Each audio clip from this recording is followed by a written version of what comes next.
Good morning, everybody. Welcome back to Cilinix Crypto. Hope you're all doing great, and welcome to this new video here on Bitcoin and the markets. We've been we've been incredibly bullish, of course.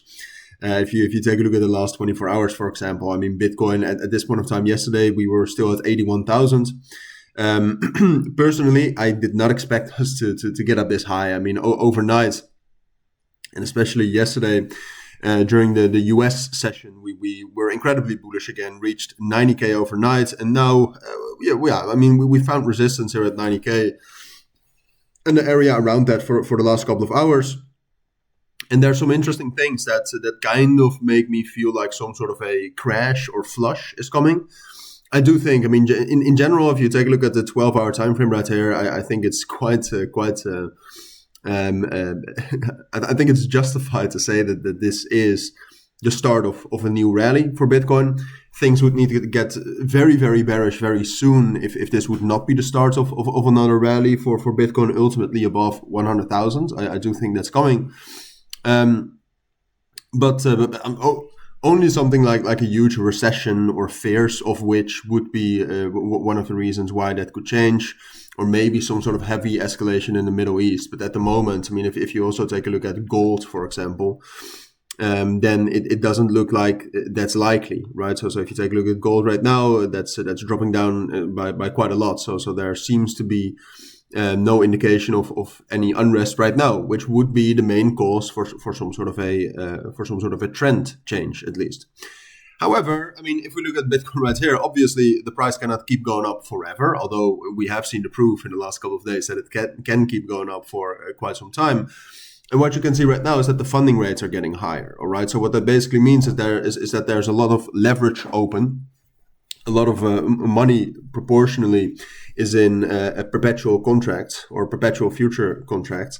Which means that, I mean, some of you might still remember this from earlier this year. That means that we'll get flushes, all right? So basically big spikes down. For Bitcoin, it won't matter that much, but for altcoins, it will, all right? And altcoins will absolutely drop down like 10, 20, 30% in one candle. So be careful for that. And it looks to me that something like that is getting closer for Bitcoin here. It's not confirmed yet. But like I said, funding rates are getting a little bit higher. I'm not sure what the Coinbase premium is like. I mean, the Coinbase premium has been ridiculously high in the last couple of days, as you can see. It's down a little bit, but overall, I would be slightly cautious here. All right, I think in general, this is not the moment to open any new long-term positions. If something has a lot of momentum, right? So, which is not really the case right now. It's actually more so that Bitcoin is gaining. Bitcoin dominance is relatively strong here as well. But if there's some altcoin that has a lot of momentum and it looks very bullish, that's still a good opportunity. But I would say if you want to accumulate spot backs, it's fine to buy right here, but I would certainly DCA in.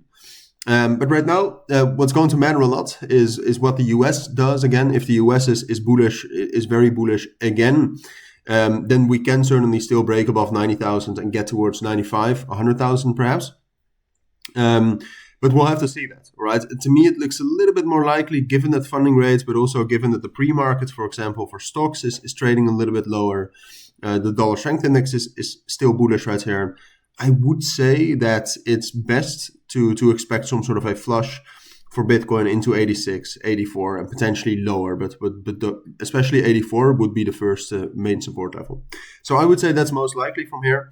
But like I said, especially zooming out right here, I mean, we have so much amazing support right here, especially between 82,000 and 78,000, that I do think that somewhere there, if we actually fall down here, somewhere there we'll find support, consolidate, and get some sort of a bullish continuation. That's what I do expect. But those are my thoughts. That's what I think you need to know on Bitcoin for now. If you do have any questions, of course, let me know down in the comments. But for now, thank you for watching. Take care and bye.